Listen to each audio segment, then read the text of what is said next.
Bonjour à toutes et à tous, je suis heureux de vous retrouver pour ce nouveau numéro du Grand Entretien avec toi, Angélique Figari. Bonjour. Bonjour. Merci d'être là. Tu es la cofondatrice de la Maison de l'Apprendre.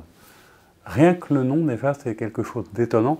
Mais en même temps, ici à Lyon, on te connaît notamment, et on en reparlera à travers le Festival de l'Apprendre. Mais ce que je voulais, c'était qu'on puisse découvrir un peu ton activité, puis parler de tous ces enjeux, j'allais dire de l'apprentissage.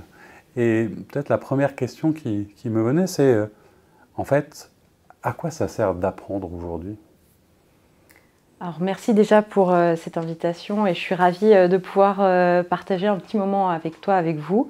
La question du rôle des apprentissages, de l'éducation aujourd'hui dans un monde qui change aussi vite que ce qu'on connaît et qui fait face à des crises multiples et interconnectées, c'est finalement peut-être, au-delà des apprentissages fondamentaux, d'avoir la capacité de comprendre le monde dans lequel on vit et de pouvoir soi-même être acteur, agir pour construire la société dont on rêve, une société qui soit désirable. Donc finalement développer son esprit critique, développer ses propres outils et ses propres cadres pour pouvoir révéler ses talents et révéler toute la richesse qu'on a à mettre au service d'un projet commun pour la société. Et ce, alors du coup, à tout âge, parce que ce qui est intéressant dans ton parcours et dans ton cheminement, c'est que ces questions de l'apprentissage, c'est-à-dire c'est un acte permanent, régulier, un accompagnement qui peut concerner les plus jeunes comme les plus âgés d'entre nous. Tout à fait. Alors c'est vrai qu'en France, d'un point de vue lexical, quand on parle d'éducation, on pense souvent aux enfants, à la jeunesse. On parle aussi assez rapidement de l'école, mais on pense bien à un processus continu tout au long de la vie qui nous invite à nous questionner sur ce que l'on a appris, le contexte et la période dans laquelle on l'a appris et finalement cette mutation de la société qui nous invite peut-être à désapprendre, à réapprendre et finalement à s'inscrire dans une dynamique perpétuelle d'apprentissage sur les différents sujets qui jalonnent notre quotidien. Alors, cette maison de l'apprendre, c'est bientôt un lieu, tu nous en parleras, mais c'est avant tout une communauté. Qu'est-ce que ça regroupe? Qu'est-ce que ça rassemble? Pourquoi est-ce que tu as voulu créer ce qui est une association qui existe depuis maintenant 5-6 ans? Puis on reviendra sur ton parcours parce qu'il y a toujours un point de départ. Mais la maison de l'apprendre aujourd'hui, qu'on comprenne bien, qu'est-ce que c'est? C'est d'abord une communauté de personnes qui réfléchissent aux meilleurs moyens d'apprendre aujourd'hui? Alors, le cœur du réacteur, si je peux l'appeler comme ça, du projet de l'association, c'est effectivement ce réseau d'acteurs sur le territoire de la métropole de Lyon qui participent au développement des compétences tout au long de la vie. Ce sont évidemment, on pense à eux en premier, des enseignants, des chefs d'établissement, mais ce sont aussi toutes les associations, les entrepreneurs sociaux qui agissent sur des programmes pédagogiques, éducatifs tout au long de la vie. Ce sont des organismes de formation continue pour des adultes, par exemple, au travail, et puis des entreprises au sein desquelles, finalement, on a des individus qui évoluent au fil du temps et de leur carrière sur leur métier et leur champ de compétences. Et puis cette question de l'éducation, de l'apprentissage, c'est aussi un sujet de politique publique. Donc évidemment, à l'échelle d'un territoire, il y a ces collectivités locales qui agissent sur les politiques d'éducation de la petite enfance, de l'éducation populaire, sur les temps autour de l'école, après l'école, les questions d'orientation, d'insertion professionnelle. Donc finalement, on voit bien que c'est un fil conducteur qui traverse les âges, qui traverse aussi les temps de la journée et de l'année et en différents espaces. Alors, tu parlais de politique publique, c'est vrai que ça te ramène certainement à ton parcours initial. Tu as toujours été, j'allais dire, dans l'accompagnement, dans la mise en œuvre de politique publique, notamment, moi, je crois que tu étais à une époque assistante sociale, etc. Mais qu'est-ce qui t'a frappé? Pourquoi est-ce que c'est depuis toujours un sujet pour toi? Je crois que tu dis souvent que accompagner, c'est en fait en soi déjà un acte éducatif. Oui, effectivement, la relation humaine, les interactions sociales constituent en soi un espace de rencontre et d'échange où on peut apprendre à l'autre à partir de l'expérience ou de la connaissance qu'on a acquise et qui contribue à l'émancipation de chacun. Et de la même manière que quand on se questionne soi-même sur des besoins et qui nécessitent un certain apprentissage, on va à la rencontre de l'autre. On n'apprend pas seul et même si aujourd'hui on a la possibilité possibilité d'apprendre avec des formats numériques, des MOOC, avec un parcours plus autodidacte, c'est bien parce qu'à un moment donné, il y a quelqu'un qui a pris le temps de modéliser, de mettre à disposition finalement ces contenus pour permettre à d'autres de grandir et d'apprendre à partir de ce qu'il aura partagé. Ce que ça raconte aussi, peut-être si je t'entends bien, c'est que l'éducation au sens large, c'est presque une question essentielle de société. C'est ce qui nous permet peut-être de faire société du coup. C'est effectivement un dénominateur commun qu'on partage. Toute expérience finalement peut être utile à l'autre pour lui-même évoluer sur son propre cheminement, et on reconnaît finalement l'engagement des individus à travers le temps qu'ils ont la capacité de dédier aux autres. C'est un temps, un espace de rencontre, c'est aussi un espace au travers duquel, je pense par exemple à des actions de mentorat où on voit de plus en plus de collaborateurs en entreprise qui accompagnent des jeunes sur leur chemin d'orientation par exemple. C'est finalement aller à la rencontre de l'autre et apprendre les uns des autres. Alors, je disais que tu as été dans des institutions, dans un département, en collectivité. Parfois tu as été confronté à la fois peut-être des formes d'impuissance, un peu y compris de l'institution, sur sa difficulté à peut-être aller aussi vite que les évolutions. C'est ça qui t'a amené à créer cette association qui est, et c'est important aussi je crois de leur dire, qui est bien au service d'un système, un pas qui est pour remplacer, etc. C'est parce qu'on n'allait pas forcément assez vite ou assez loin que tu as voulu créer cette maison de l'apprendre. On le voit aujourd'hui, le monde change beaucoup plus vite finalement que nos institutions publiques, et une organisation nécessite un minimum de cadre et de structuration pour pouvoir imaginer de nouveaux programmes, de nouvelles actions à destination de ses bénéficiaires. Pour autant, les dernières années qu'on vient de traverser, que ce soit la crise sanitaire qui du jour au lendemain nous a invités à repenser nos modes de travail. Je pense particulièrement aux enseignants à ce moment-là qui, du jour au lendemain, ont dû faire classe à distance avec des enfants qui étaient plus ou moins équipés, outillés, compétents pour utiliser des outils numériques.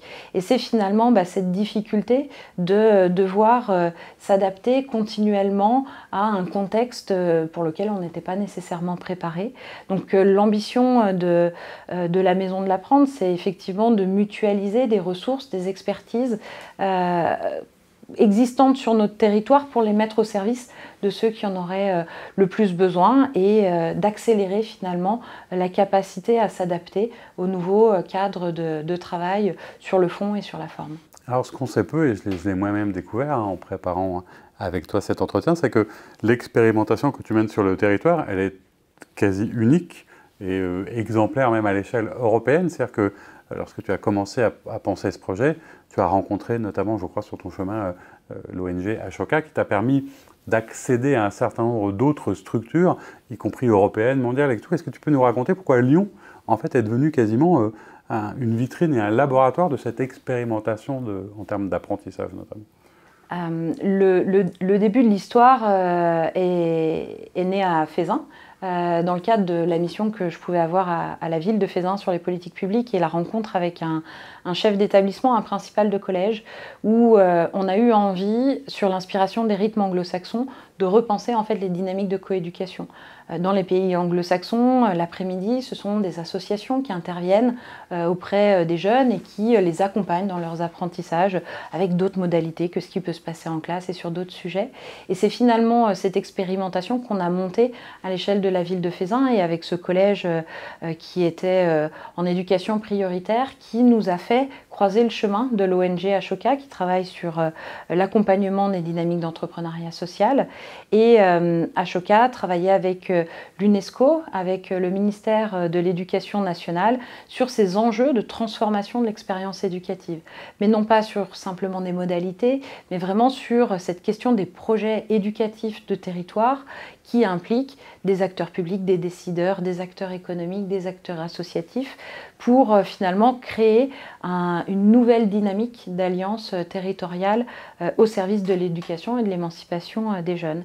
Et l'invitation a été lancée d'imaginer à l'échelle de la métropole de Lyon un territoire qui en plus avait un historique en termes d'innovation sociale, en termes de dynamique et de richesse aussi sur la vie associative et les mouvements d'éducation populaire, d'en faire un peu un territoire pionnier en France pour repenser les synergies entre les acteurs. Il existe des dispositifs institutionnels qui invitent les acteurs éducatifs à faire ensemble, mais là la proposition c'était plutôt de partir sur l'élan d'une dynamique citoyenne qui porte finalement la co-construction et la coordination des actions au service de la transformation du territoire. Alors il y a des sujets qui racontent bien, pour que ce soit le plus concret possible et qu'on imagine ce que tu fais au quotidien dans cette maison. Il y a des sujets qui racontent bien un peu ces expérimentations et cette nécessité d'apprendre à tous les âges ou de se poser des questions. C'est la question notamment, par exemple, de l'orientation. Est-ce que tu peux nous expliquer concrètement ce que tu fais sur ces sujets, par exemple ? Alors c'est un sujet qui revient souvent dans les discussions qu'on peut avoir avec, d'une part, l'éducation nationale, des enseignants, mais aussi des acteurs associatifs qui œuvrent dans ce champ-là. Et on constate qu'il y avait, en tout cas, et peut-être encore trop actuellement, une scission, un cloisonnement entre ce qui peut se faire sur le temps scolaire et dans l'école et ce qui peut se faire en dehors de l'école. Et cette question de l'orientation, elle parle finalement de la jonction entre la fin des études et de la scolarité ordinaire et puis le passage vers le monde professionnel et de la nécessité de pouvoir renforcer un dialogue entre les entreprises qui ont des besoins de recrutement, qui ont besoin de faire découvrir leur métier, et des enseignants qui ont besoin d'accompagner des élèves dans leur trajectoire et dans leur parcours d'avenir. Et finalement, c'est une thématique effectivement qui se prête bien à cette question des alliances sur un territoire, parce qu'au même endroit, on va trouver ceux qui emploieront peut-être demain les jeunes, et puis ceux qui les accompagnent dès aujourd'hui à se projeter dans cette dans ce cheminement. On est aussi confronté aux parents qui nous disent à quel point ça peut être compliqué d'accompagner leur enfant vers des métiers dont a priori ils ne connaissent pas forcément grand-chose parce qu'ils évoluent dans un autre secteur, ou Pôle emploi qui nous dit que 65% des métiers que feront nos enfants demain n'existent pas encore aujourd'hui. Et donc ça parle vraiment de comment on accompagne finalement des individus à se projeter dans leur avenir à plus ou moins long terme et d'imaginer finalement les jalons et les rencontres qui vont leur permettre de cheminer en conscience et à exprimer finalement leurs envies et tout leur potentiel pour un parcours d'avenir réussi. Alors au sein de cette communauté, tu es aussi connu et reconnu pour le Festival de l'Apprendre, hein, dont tu es en train de préparer la 5e édition, qui réunit plusieurs milliers de personnes. On parlait de l'importance de l'ancrage de l'écosystème. Comment il se présente, ce futur Festival de l'Apprendre, hein, la thématique est toujours identique, mais qu'est-ce qu'on y fait? Qu'est-ce qui va s'y passer? Et rappelle-nous un peu les dates d'ailleurs, et comment on peut participer, parce que je sais que tu lances aussi des appels à projets, à volontariat, à bénévolat autour de ça. Donc, il se déroule autour de la journée du 24 janvier, journée internationale de l'éducation, et il a vraiment pour ambition de célébrer tous les acteurs et toutes les initiatives qui peuvent exister sur les territoires et qui parlent en fait de solutions pour les apprentissages. C'est un événement qui s'étale sur une semaine, qui permet de donner la parole et de faire savoir au grand public et aux acteurs de la communauté éducative ce que des établissements scolaires peuvent faire sur notre territoire et qui répond à des questions vives de notre société sur les enjeux d'éducation, tout comme des projets portés par des associations ou par des entreprises. L'objectif, c'est de permettre aux acteurs d'apprendre à se connaître, de déterminer finalement quelles sont les solutions qu'on peut activer sur un territoire, comment est-ce que ça peut devenir une source d'inspiration, un nouveau récit pour penser l'éducation au XXIe siècle en France, et puis aussi de se rencontrer, d'aller découvrir d'autres propositions qui sont complémentaires à ce qu'on peut faire et qui viennent finalement apporter des réponses aux besoins qu'on peut rencontrer chacune et chacun dans nos propres organisations. Et pour ça, tu fais appel aux bonnes volontés, aux énergies, à l'information. Comment est-ce qu'on peut t'aider à le rendre encore plus mémorable pour cette 5e édition ? Alors, il y a un appel à participation, à contribution libre. Cette année, on a recueilli plus de 200 propositions d'intervention. Chacune des structures ou des organisations a la liberté de proposer un format, un contenu, que ce soit un temps de table ronde sur un sujet en particulier dont il aurait l'expertise, ou de faire vivre une expérience d'apprentissage à différents individus, que ce soit d'ailleurs des enfants, des parents, des professionnels de l'éducation, de manière à imaginer finalement d'autres modalités d'apprentissage, d'autres trajectoires d'apprentissage, avec toujours l'envie de faire à plusieurs. Et 2024, alors on disait aussi que la maison d'apprendre, dont le nom n'est pas choisi par hasard, hein, c'est pas une école, mais c'est aussi le lieu de l'accueil, de la convivialité, du partage, et ça va se transformer, on en reparlera, mais en un futur lieu, une vraie maison entre guillemets. Est-ce que tu peux nous en dire quelques mots, même si on aura l'occasion d'y revenir? Alors effectivement, dès l'origine, le nom de l'association en fait parle d'un espace où on peut se rencontrer, où on peut se rassembler.